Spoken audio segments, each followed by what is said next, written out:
بطول باش و پنہا شو ازی عصر کہ در آغوش شبیر بگیری، اے مسلمان عورت بطول بن جا، زہرا بن جا، اور اس عصر سے پنہا ہو جا، چھپ جا، علیحدہ ہو جا،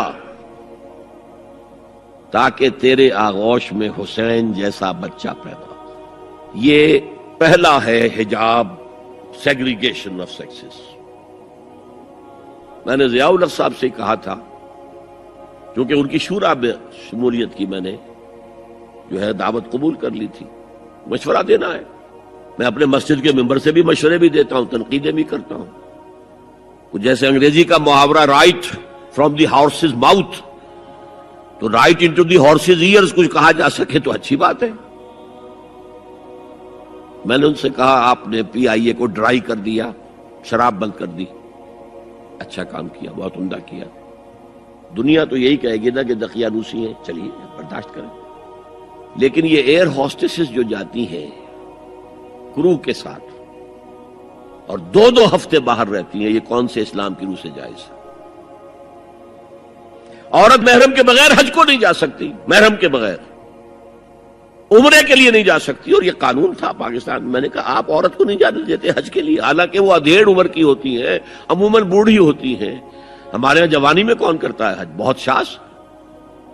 یہ تو آپ کو نظر آئے گا جاوا، سماٹرا، انڈونیشیا، ملائیشیا، وہاں سے جوان جوڑے نکاح کے بعد پہلا کام حج۔ ہمارے ہاں تو بڈھے ٹھیرے گئے ہوئے ہوتے، اور پہلے زمانے میں تو ان کو رخصت کر دیتے تھے کہ بس رخصت ہی ہو جائیں گے، یہ واپس نہیں آئیں گے اب۔ تو میں نے کہا یہ کون سا اسلام ہے؟ خاموش، چپ۔ میں نے کہا یہ ناشتے کی ٹرے اور کھانے کی ٹرے مرد نہیں رکھ سکتے سامنے؟ میرے خلاف باقاعدہ خواتین نے جلوس نکالے پاکستان میں جب میں نے پردے کی بات کی۔ گورنر سندھ کی بیوی جو ہے اس نے لیڈ کیا جلوس کو، مطالبہ کیا کہ ان کی ٹیلی ویژن کے اوپر جو ہے ان کا سامنے آنا بند کیا جائے۔ میں نے کہا ٹھیک ہے۔ بدا الاسلام غریبا ویسعود کما بدا فطوبی للغرباء۔ اسلام شروع ہوا تھا تو اسی حالت میں تھا کہ کوئی اس کو جانتا پہچانتا نہیں تھا، پھر جب اسلام غالب ہو گیا تو طاقتور کے تو سبھی دوست ہیں، سبھی پہچاننے والے، لیکن ان قریب اسلام پھر غریب ہو جائے گا۔ تو جو اسلام کی غربت کے ساتھ خود غریب ہو جائیں ان کے لیے مبارکباد۔ اسلام کا دامن نہ چھوڑے، چاہے انہیں کہا جائے کہ یہ تو بڑے ہی دقیانوسی لوگ ہیں، بڑے کٹر لوگ ہیں۔ میں نے اس زمانے میں چیلنج کیا تھا، مجھے بتاؤ کیا فرق واقع ہوتا ہے؟ آپ کہیں گے عورتوں کو اگر ہم گھر میں بٹھائیں تو ہماری اکانومی سفر کرے گی، آدھی ہماری جو ہے لیبر وہ کام نہیں کرے گی۔ میں نے کہا where there's a will there's a way۔ Cottage industry کا انتظام کرو، نمبر 1، گھروں میں بیٹھ کر کام کریں۔ دوسری جنگ عظیم کے دوران ایک بڑا علاقہ تھا دلی میں جس کا ہر گھر کارخانہ بنا ہوا تھا، کرخندار، یہ ایک قوم کا نام پڑ گیا، کرخندار۔ چھوٹی چھوٹی مشینیں لگی، کہیں بٹن بن رہے ہیں، کہیں بکسوئے بن رہے ہیں، کہیں نکریں سل رہی ہیں، کہیں پینٹیں سل رہی ہیں، کہیں جو ہے کرتے سل رہے ہیں، قمیضیں۔ صبح کے وقت ٹرک آیا، خام مال دے گیا، شام کو آیا، تیار مال لے گیا۔ عورت نہ گھر سے نکلی نہ باہر گئی، کچھ نہیں، اور کام کیا، کما لیا۔ کاٹیج انڈسٹری کا انتظام کرو۔ اسی طریقے سے ایسے یونٹ بناؤ انڈسٹریل جس میں عورتیں کام کریں، عورتیں سپروائز کریں، ورکنگ آورز کم رکھو تاکہ وہ اپنے گھر کا کام بھی کر سکیں۔ کرو۔ عورتوں کے ہسپتال میں عورتیں مرد، عورتیں مریض، عورتیں ڈاکٹر، عورتیں مریض، عورتیں نرسز۔ مردوں کے ہسپتال میں فیمیل نرسز کا کیا کام ہے؟ کیا میل نرسز نہیں ہوتے؟ اور کیا آرمی کے اندر جو فارورڈ یونٹس ہوتے ہیں کہ جو جاتے ہیں محاذ کے اوپر، ان میں کوئی عورت نرس جاتی ہے؟ میل نرسز جاتے ہیں، حالانکہ سب سے زیادہ نرسنگ کی ضرورت وہاں ہوتی ہے۔ کسی کا بازو اڑ گیا ہے، کسی کی ٹانگ اڑ گئی ہے، کسی کے پیٹ میں آ کر کسی بم کا ٹکڑا جو ہے لگایا، تڑیاں باہر نکلی ہوئی ہیں، تو نرسنگ سب سے زیادہ وہاں ضروری ہے۔ وہاں تو فیمیل نرسز نہیں ہوتی، میل ہوتے ہیں۔ سیگریگیشن سیگریگیشن سیگریگیشن، یہ آگ اور پانی کا ملاپ درست نہیں ہے۔ تو بڑا سب سے بڑا پردہ لونڈیوں کے مسئلے کی وضاحت، سوال نمبر 1 اکبر علی صاحب ہے، یہ اکبر علی بیگ۔ قرآن مجید سورۃ المومنون کی آیت نمبر 5-6 کا ترجمہ یہ ہے جو اپنی شرمگاہوں کی حفاظت کرتے ہیں بجز اپنی بیویوں کے یا ان عورتوں کے جو ان کے قبضے میں ہیں، یعنی لونڈیاں، اس میں ان پر کچھ ملامت نہیں۔ یہاں پر کون سی لونڈیاں مراد ہیں؟ کیا ان کا رواج آج کل ہے؟ کسی لڑکی کو پیسے دے کر خرید کر لونڈی بنانا تو اسلام میں سخت منع ہے، از راہ کرم تفصیل سے وضاحت کیجیے۔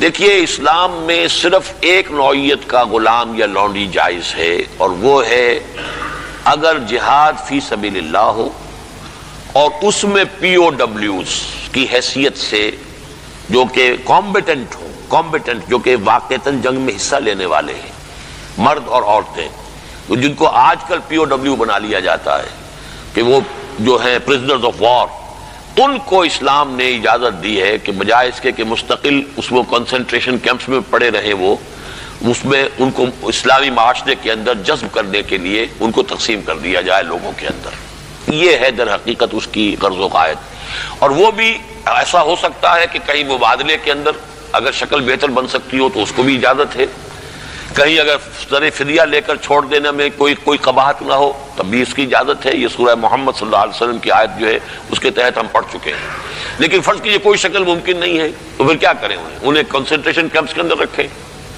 وہ تو گویا کہ ایک مستقل لائبلٹی بھی آپ پر ہو گئی، اور نمبر 2 یہ کہ ان کی اپنی زندگی اب نارمل ہو گئی۔ اس کی بجائے ان کو نارمل سوسائٹی میں جذب کرنے کا طریقہ یہ ہے کہ کلاس 2 سٹیزنز کی حیثیت سے وہ مسلمانوں میں اس معاشرے میں دے دیے جائیں۔ اس طرح کی جو خواتین ہوں گی ان کے ساتھ تعلق جو ہے جنسی وہ جائز ہے۔ یہ لونڈیاں جو اس طریقے سے لونڈی بنی ہو اس کی فروخت بھی جائز تھی۔ کسی آزاد مرد یا عورت کو پکڑ کر لونڈی یا غلام بنا لینا حرام مطلق ہے۔ یعنی جو کیا تھا انہوں نے امریکنز نے کہ افریقہ سے پکڑ کر لوگوں کو جو ہے وہ جال ڈالا اور آدمی کو لیا اور لے کر لے گئے اور زنجیروں میں جکڑ کر امریکہ میں لے گئے اور پھر انہیں غلام بنا کر رکھا، یہ حرام مطلق ہے۔ اسلام کی تاریخ اس نوع کے کسی بھی غلط حرکت سے بالکل پاک ہے، خالی ہے، صرف جنگ کے اندر۔ اور اس کا بھی میں نے آپ کو بتا دیا کہ یہ سارے اگر اس میں آپشنز نہیں ہیں تو پھر یہ کہ آپ انہیں غلام بنا سکتے ہیں اور ان کی پھر فروخت بھی ہو سکتی ہے۔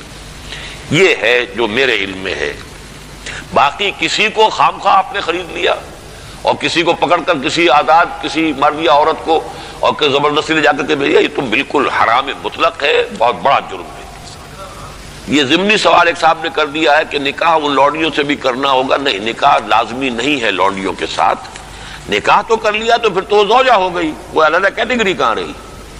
لیکن ترغیب دی گئی ہے کہ اگر آپ کسی لونڈی کو آپ کی وہ لونڈی تھی، وہ تھی پی او ڈبلیو کے طریقے سے آئی تھی، کنیز تھی، آپ نے اسے آزاد کیا، اس سے نکاح کر لیا، بہت بڑا نیکی کا کام ہے۔ تو ایمینسیپیشن جو تھی غلاموں کی اور کنیزوں کی آزادی کے لیے راستہ اللہ تعالیٰ نے یہ پیدا کیا کہ بہت سے گناہ ایسے ہیں کہ جن کا کفارہ یہ رکھ دیا گیا، غلام آزاد کرو، غلام آزاد کرو، اور اسی طریقے سے اس کو بہت بڑا نیکی کا کام قرار دیا گیا۔ فک و رقبۃ، گردنوں کا چھڑا دینا، آزاد کر دینا، یہ بہت بڑی نیکی ہے۔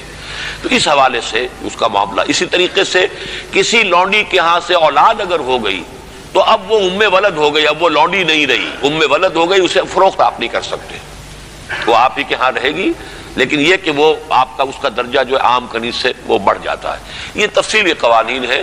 اصولی سوال جہاں تک تھا اس کے حد تک میں نے عرض کر دیا ہے کہ اسلام میں یہ راستہ اب بھی کھلا ہے، اور اس کی حکمت کیا ہے اس پر میں بھی بہت غور کرتا رہا، اس لیے کہ بظاہر تو عام خاص طور پر آج کل کے حالات میں یہ چیز جو ہے ذہن انسان کا اس کو قبول نہیں کرنے کو تیار ہوتا کہ اس طرح کا معاملہ بھی ہونا چاہیے۔